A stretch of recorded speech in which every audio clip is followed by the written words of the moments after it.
Now you're on station 4, commas. So we're going to look at what's the importance of commas, when do we use them, at least some of the times when we use them. Some of you rarely use commas and some of you use them a little too much. So let's take a look, when should we be using them? Commas set apart words or groups of words within a sentence. Using commas correctly helps make your meaning clear.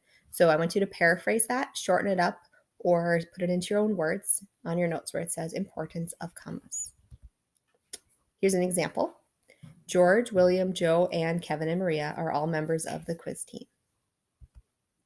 So we're a little unclear here. Is it George William? Is that his name? Is it Joanne? Is it just 3 people? Is it 6? The commas would make it more clear.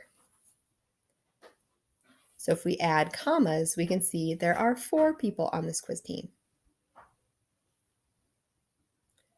On your notes, add the commas in to show their use.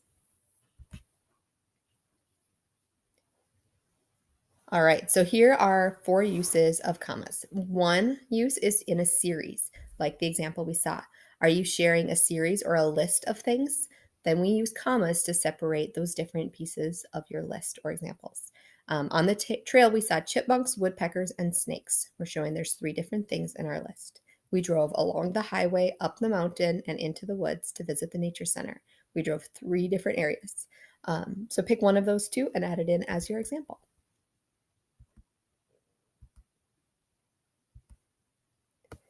Compound sentences are another time we use commas. If you already did the conjunction lesson, you saw this as an example of when you use it. So if you join 2 complete sentences, I am very tired, my sister is sleepy too. If we add a conjunction in the middle, we would change that first period into a comma. I'm very tired, comma, and my sister is sleepy too. One of the ways to think about commas is where, if you were speaking those ideas, would you pause? I am very tired, and my sister is sleepy too. That's a natural place to pause, to take a little breath, or to show that those are 2 different ideas, but they're connected. Josie's mother said she could go to the movies. Her father said she had to stay home. So what's the relationship between those 2 ideas? Are they a similar thing? Would we use and? Is it a contrast? It is a contrast, so we would say but or yet to show the contrast. The dog barked. I threw the ball. What's the relationship between those 2 ideas? Did one cause the other? Are they happening at the same time? Are they happening different times? What's the relationship here? The dog barked, so I threw the ball. One caused the other, so the conjunction so makes sense. A compound sentence is 2 independent thoughts joined by a coordinating conjunction. Those are the fanboys we've talked about: for, and, nor, but, or, yet, and so. You'll learn more about this if you haven't done the conjunctions station yet. So focusing on the commas, if you're joining 2 separate ideas with a conjunction, you use a comma after the first thought. The third use of commas is interrupters. So are you interrupting the thought with either an address, like somebody's name? Are you interrupting it with some other information? I would like to give my speech next, Miss Garza. The thought is I'd like to give my speech next, but you're addressing it to probably the teacher. Your eagerness, Ben, is refreshing. So who I'm speaking to. Set that apart with commas.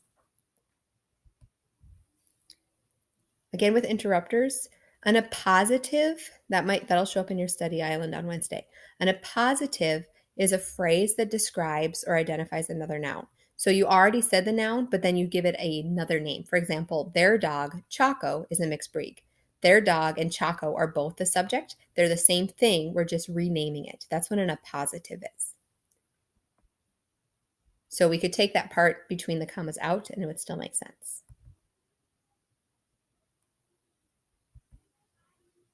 And then the fourth use of a comma we're going to talk about today is to set off introductory elements. So is it a word at the beginning or a phrase that isn't essential to making it a complete sentence, but it's adding some more information?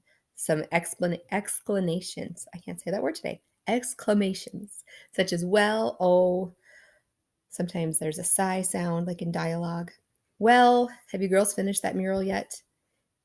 Maybe an introductory word such as yes or no. Yes, Tony just finished the painting or painting her part. So if we took that out, the sentence would make sense. Participle phrases, those are some additional information. We could say the complete sentence is the coach gathered her players. We're adding some additional information there at the beginning. Or if you're adding some prepositional phrases that could be at the end, but you can take them out to make it a complete thought still. You could say her team was trailing by 4 points, but we give more information with this phrase at the conclusion of the first half. And again, you would naturally pause there before you finish the thought.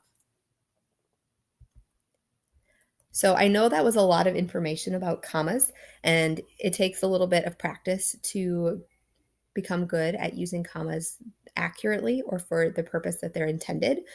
So I'm going to have you keep these notes out while you go through the comma tutorial. So this one's by yourself. Click on the tutorial, interact with those lesson slides to continue practicing. When do you use commas? When do you not?